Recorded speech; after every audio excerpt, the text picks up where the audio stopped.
Sir, may I come? Come, please, come. Good morning, sir. Good Morning, Nancy. Yes. Please sit down. Thank you, sir. Nancy, very quickly in a minute, introduce yourself. Yes, sir. Sir, I am Nancy Singh. I was born in Aligarh and I did my schooling from City Montessori School, Lucknow. Post that, I did my graduation in electronics engineering from Harcourt Butler Technical University, Kanpur. And so my hobbies include practicing mandala art and watching short films on social issues. Social issues. Yes. Nancy, now this year is coming to an end. Yes, sir. Left with few days. And your interview is also mid-Jan. Yes, sir.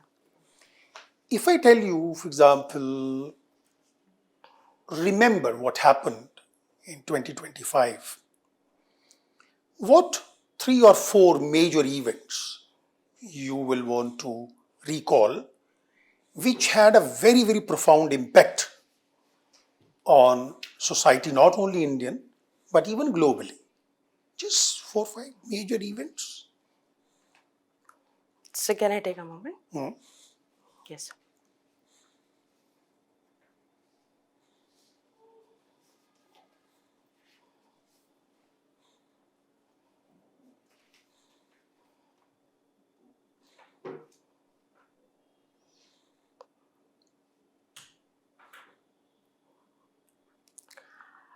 Sir, the first thing that happened in 2025 was with respect to our budget, which came with the provision of the relief to the income tax. New Income Tax Act came. You would consider this as an event of global importance?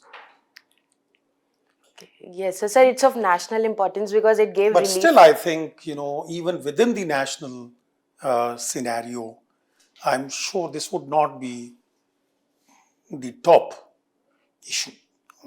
It's a routine. We keep doing up and down in terms of tax relief. What else? Sir, Mr. Trump was elected as the president of... Trump was re-elected. Yes, sir. Yes. Same. And what he has done thereafter is shaking the whole world, in fact. Yes, this is one thing which is worth recalling. What else? Sir, second was the very unfortunate incident of Pahalgam terror attack that took place on Pahalgam. 22nd of April. And the following. Sir, the Delhi blast in November. This is the second. And sir, with we retaliated or we gave our response when you said that. Operation Sindoor was done. Sir, then we started our engagement with China. If I say, for example, you said a re-election of President Trump. Yes, sir. What kind of impact it had globally, in fact? You can say politically, economically, geopolitically. What impact, in your view, was most profound? Sir, there were numerous impacts. The first is that we started our engagement with China because of the threat of tariffs that was there looming because of Mr. Trump being re-elected. So you think our relationship with China is a response to Trump's foreign policy issues? Sir, not entirely, but to some extent, sir, we can say, because he decided that he'll impose tariffs on India and China. And would that also mean that we were getting close to America because of China? Sir, is it a zero-sum game? No, that sir. If China is a bad player, then you go to America. When America plays a little difficult, go to China. Is that how India behaves? Sir, I don't think that this is the way India behaves. Sir, both the partners we use the term called strategic autonomy. Yes, sir. How do you define strategic autonomy? Sir, strategic autonomy is basically our decision making irrespective of the pressure from other foreign powers, major powers. And we take decisions that are in our own strategic interest. So this is how we define strategic autonomy. And how do you relate to, for example, multipolarity then? would multipolarity be essential for strategic autonomy? Or these are two independent thoughts?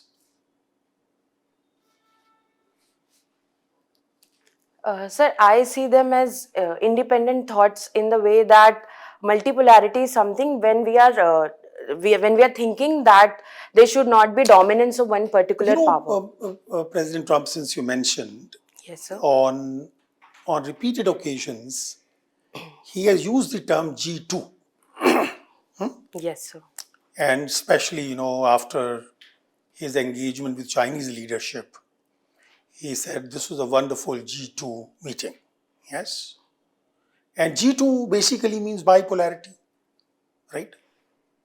Tell me, can multipolarity at a different scale and level also thrive within G2 formulation or construct? So, firstly, G2 is a kind of construct which is being propagated by Mr. Trump. As such, I do not see it that it is existing because, sir, India is also a global power, which is a major Which are the player. major poles, if I say, okay, count 4 major poles? Sir, I would say first is USA, then China, and Russia and India, sir. Anything else? So there may be other countries also, like France is also Now, there. what about European Union? Sorry, sir. European Union as a group? Yes, sir. European Union as a group is also. Sir, regarding four, I mentioned them, but yes, European Union altogether is also one of the powers that has importance on the global platform. Tell me, in your mind, Yes. how far India needs to be worried about what's happening in Bangladesh? Or we should allow it to pass through the motions, let it settle down, and we'll see. So first we need to see it as more of more of their internal matter, as there was the regime change and the protests that are going on. But however, sir, we have seen that there are spillover effects of that. Do we have any options to mitigate that impact? Sir, I think that we need to engage with the political leaders in an inclusive manner, be it BNP or be it the National Citizens Party, and we should also promote free and fair and inclusive elections Do in you think Bangladesh. when prior to this situation, we were not engaging with all political parties there? Were we putting all eggs in one basket? Sir, before this regime change or during Before. Sir, we were engaging, but there was higher inclination towards Sheikh Hasina regime. So there was inclination, sir. So I would say that it was. All right. Nancy, Yes, sir. sociology is your optional. Yes, sir. Can you tell us the etymology of sociology? The etymology of sociology. Sir, if you could explain me the essence of this question. It Sorry. is composition of two words. Which are the two words? In sociology, sir, it's the one is the logy, which states the study. Logy and or something else? logos, sir, which is study, and then socio, it's society. So it's basically sociology is the scientific study of in society. Yes. What is your understanding of social mobility? Sir, social mobility is basically it is basically one's mobility in terms of one's access with respect to political, social, economic, or cultural resources. For example, sir, if a farmer's son becomes an IAS, so he or she. Understood. Yes. Let's move ahead. Yes. What is your understanding of social engineering? So, social engineering is a technique wherein we are trying to set up, when we are trying to influence the attitude and behavior of society as per the desired outcomes that we are looking up to. Who publishes the gender gap index? Sir, it's, if I can recall correctly, it's the World Economic Forum. World Economic Forum. Yes, sir. Did you follow this 2025 index, gender gap index? Sorry, sir, I'm not aware of the exact ranking. Okay. Yes. What parameters do we use in gender gap index? Sir, Exact parameters I'm unable to No, recall, just tell but us 2 or 3 it's, parameters. sir, the economic participation of women, the Okay, political, one is economic one is the participation, political participation the of other is women. political participation. Sir, these two I can think of Okay, right let's now. move ahead. Yes. But are you following the one district, one product? Yes, sir. Tell us, the unique product of your district. Sir, of Lucknow, it is chicken kari embroidery and zari zardozi work. What would you do, to promote this product if you are posted as the collector of Lucknow? Sir, if I am posted as the collector of Lucknow, so to promote this ODOP scheme, so firstly, I would make use of social media platforms wherein the promotion of these products can be done. Second, sir, outside the heritage tourist places. So, sir, we can put up some installs of ODOP products so that whenever tourists visit, they come across these kind of products and buy them. And sir, lastly, I would try to leverage the various provisions which are there in ODOP, that is training the artisans, look into that training of artisans so that they can make good quality products that have export potential also. My last question, Yes, sir. the revenue services are quite high on your preference. Okay, tell us something about GST Council. So GST Council is a constitutional body under Article 279A, which was formed after the GST Act. And sir, it looks into the setting up of the GST of different products. And sir, it gives its recommendations for subsuming the taxes or levying a tax. Sir, this is what I can think of. How many GST slabs do we have right now? So we are having sir, 2 GST slabs. Are you sure? Yes, sir. Okay, thank you. So, Nancy, you have written some essay on mental health. Yes, sir. So, I give you a hypothetical situation. We have attained immortality, all right, humankind. What will be the mental issues linked to immortality as and when we attain that? Sir, if we become immortal, then what mental health issues?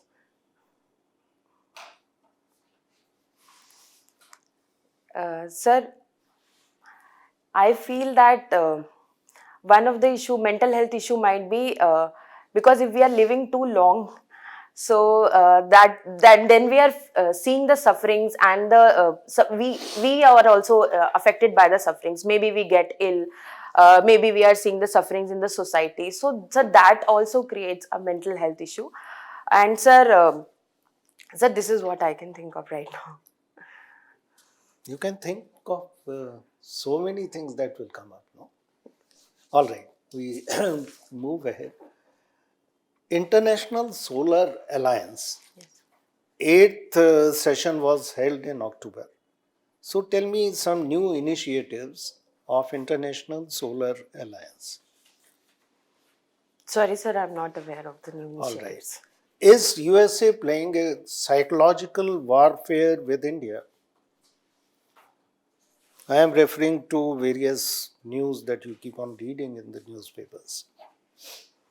So, to some extent, we can say that it is kind of playing psychological warfare by putting pressure through indirect means. Sir, I would say that it is. But apart from that, there are some tangible aspects of putting pressure. For example, the tariffs that it has imposed. So, sir, that is equally a visible aspect, not psychological, but yes, that is something visible. What do you understand by de-dollarization and why gold prices are going up? Is there any link between de-dollarization and price of gold? So, sorry, price of? Gold going up. So, de-dollarization is a term wherein we are trying to reduce, not exactly reduce, but we are going for other currency and reducing the influence of dollar in the international market. So, sir, that is de-dollarization. And sir, regarding the linkage, sir, I would say that the prices of gold is increasing because of number of factors, sir. So first is the demand of gold has also increased, and given the the geo-economic headwinds, sir, gold is seen as a safe asset wherein the investors can invest. So, sir, that is also causing the prices of gold to So get just tell me increased. more on de-dollarization. We all know what this term represents. But you said some efforts are being made. So what efforts in de-dollarization? Sir, one of the thing which was it was said that in BRICS we are trying to make use of de-dollarization. However, sir, India has made its stance clear that it is not going after de-dollarization, but we are taking some other initiatives, like we are that is not entirely for de-dollarization, but we are engaging with other countries in our own currencies. Good. So that So can you be think seen as India's one of. purchase of oil from Russia is an example of de-dollarization? Sir, it was our strategic interest, and in the longer run, sir, it can be seen as one of the way to go after de-dollarization. Thank you. Good afternoon. Good afternoon. Okay. Um, you come from Uttam Pradesh. Uttar Pradesh can also be called Uttam Pradesh. Do you agree? Sir, sorry, ma'am. Given the current scenario where Uttar Pradesh has become so far and has shown various improvement, for example, it has become the third largest economy.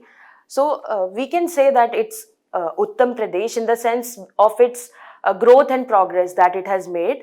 However, ma'am, there are certain issues so that it becomes entirely that much, so that it can be called that much Uttam, that it contributes a lot to India's economy.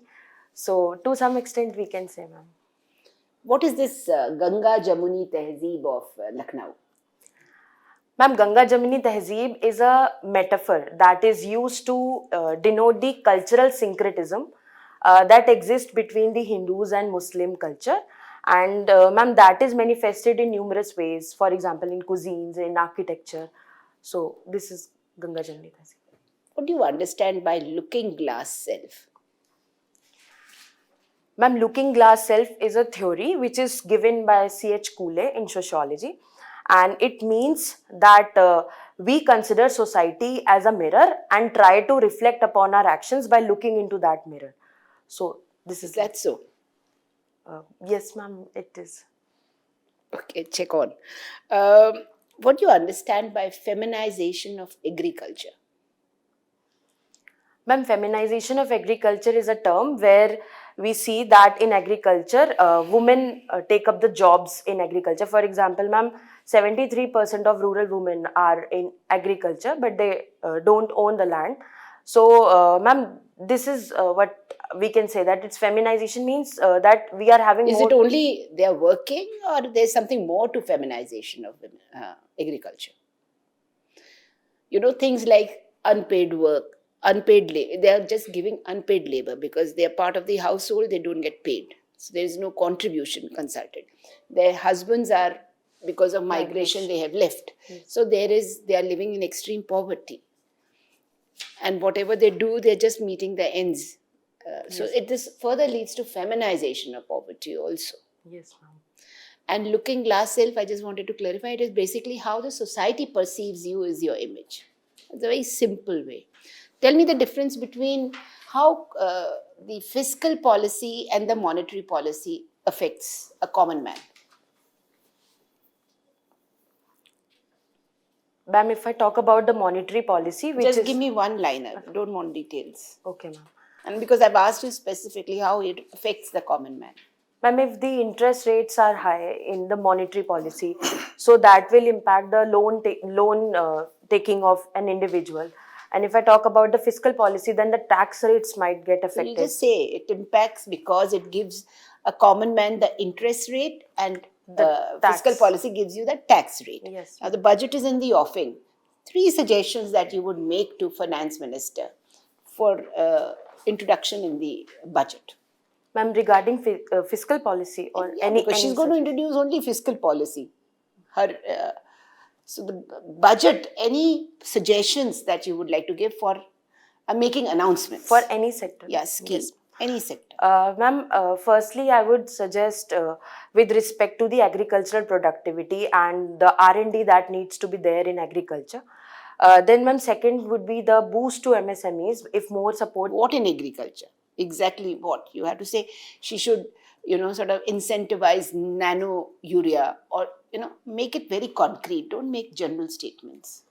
Ma'am, focus on food processing sector. Okay, fine. Next. Ma'am, then MSMEs, more finance and technological upgradation. Okay. And ma'am, third would be with respect to the capital expenditure that which already Indian government is doing, but more focus so that we can have more concrete results on ground at a faster level. So, ma'am, this. Okay. Thank you.